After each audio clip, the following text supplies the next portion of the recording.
Hi everyone, this is Christine from In Stitches Crocheting. Today, I'm going to be showing you the edging that was done to the flower Afghan. This footage will look a bit choppy because it was filmed over several months and 2 different moves. Here, we're at the first house back in September. And I'm doing a half double crochet, also known as HDC. I was interrupted during this particular filming session repeatedly, which is why it's choppy. Okay, now we're at the first house the first house that we moved into, the house that my in-laws bought. And this is actually not too bad. I was able to work alone in my bedroom and, you know, relatively undisturbed other than probably the dogs. And I'm still doing a half double crochet, you know, and most of this footage is actually sped up. I mean, I crochet fast, but I can't crochet quite that fast.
We are starting the reverse single crochet,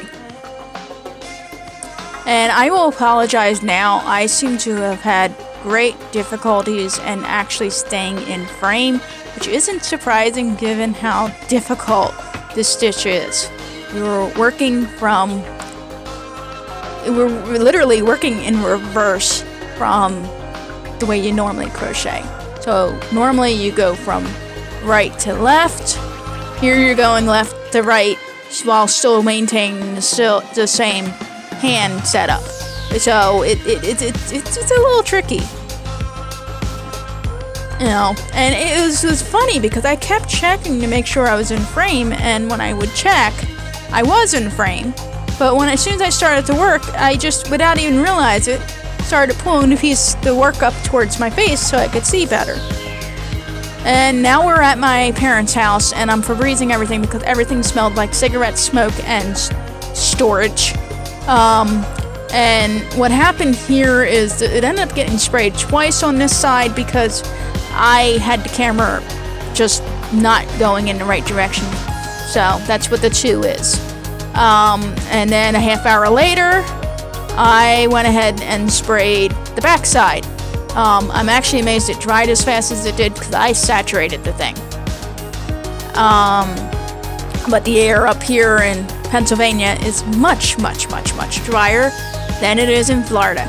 And I also had the fan going, which I'm sure you can tell I didn't turn the fan off while I was spraying it. I realized that I probably should have, but it was like, I'm already doing it. So let's just continue.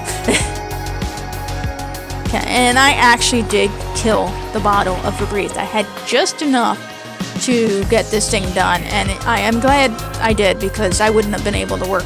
I would have had to undo what I did, washed what was already there, and then continued from there, because I can't stand stale cigarette smoke smells and other sour smells that were the case with this thing. And here I am working at the dining room table, and this is when I really kept pulling it out of frame, and I apologize for that. No matter how hard I tried, it just did not stay in frame, and I used what footage I had, because if I only used what was in frame, there'd be nothing to show you, or very little. And here I realized that there was a couple of split stitches, so I decided to go back and check in the entirety of what I had already done, just to ensure that there were no additional split stitches, and I believe it was only that one. There may have been one other one, which was right before it as well. This yarn, it's a great yarn, usually doesn't split, but it can a little bit. I noticed that more silken yarns tend to split. I'm sure there's a reason for that, but I don't want to think too hard about it right now. And now back I go. And again, this is sped up, because, especially with the reverse single crochet, it's a very slow and tedious stitch.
Okay, here we are at the final corner. I ended up filming this in our basement using a makeshift setup because I got to this point way faster than I expected to. It does tell me if I had been able to work continuously once I finished assembling the thing, I probably would have had it done within a week. It's kind of frustrating because I was hoping to have this listed for sale on my shop in time for the holidays, and of course it didn't get done until after the holidays because of the two moves. But yeah, that's why you're seeing a tripod leg. I ended up using my tripod instead of my usual overhead mount for this, and the table, and the lighting is actually surprisingly good, but I think I had used one of our lamps. Judging from the type of light I'm seeing, the shadows, I used one of our lamps that my mom got as a gift from the local casino. I don't know. I can't explain those things.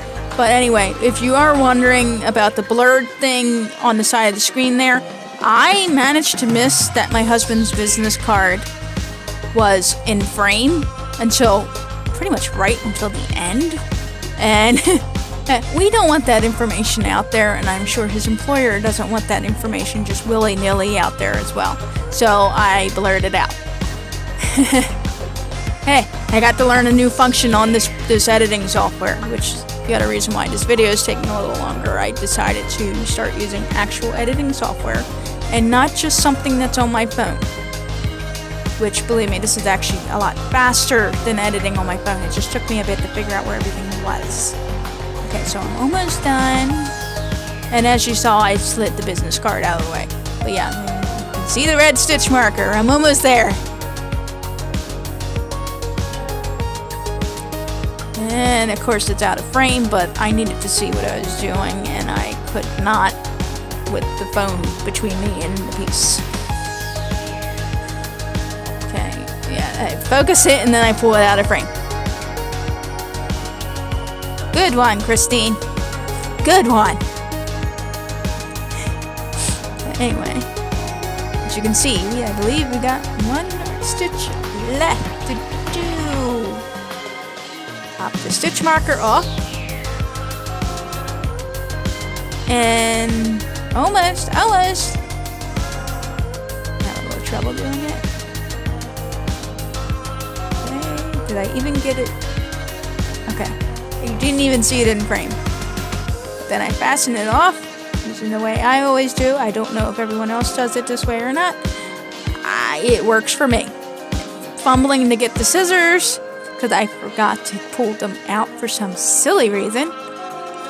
And snip. There we go. Pull the tail. And show you it. And throw it down. Okay. Well, it cut out me throwing it down, apparently. And now it's me weaving in the ends. I only showed you me weaving it in once. Words and phrases. Word and phrases, folks. Okay. And I do intend to do essentially a tutorial on how I join these squares and weaving in ends with all these things. With much better examples, contrasting thread, probably thicker weight thread, all that good stuff. Better setup, you know, because I realized while I was at my parents', I was pretty much exclusively using the tripod, which is probably why I had a hard time staying in frame. It's a different angle than I was used to.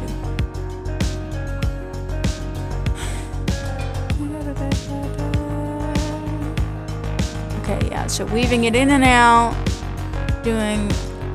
and somewhere along the line I will do a little knot thing. I may have already done it. I'm getting distracted because my husband's computer keeps having notifications pop up. But yeah, with this yarn I do tend to do a little gentle knot. Not really. Generally cannot feel them when I do them, but with this yarn I do it because I know from another blanket that I made, which I may insert a clip if I think of it, a picture at least, somewhere. I may or may not. I intend to. I may forget. That I made years ago. Same yarn. It's slippery. And using the lazier and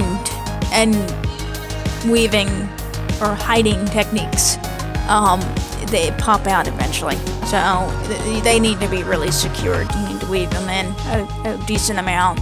I like to do my little slip knot type thing or whatever it is. I'm not really sure what it is. And then I like to weave it, if I can, in the opposite direction, going back over it. You know, which is what it appears that I'm actually doing now. And it does tend to hold everything in. And now I'm cutting it. Okay, so that tells me I'm just about at the end of this clip. And here we have a close-up of the edging that I literally just filmed because I forgot to do it.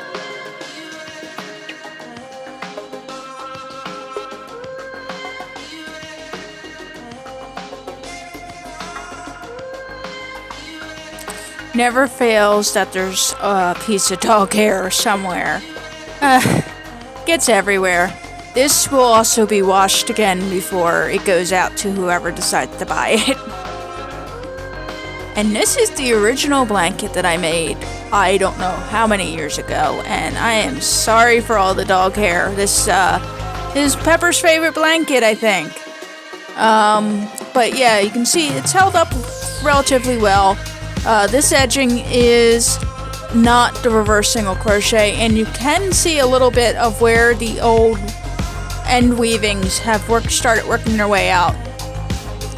Okay, everybody, thank you for joining me. The next video should be the shaping of the blanket. I do ask that if you like this video, give it a thumbs up.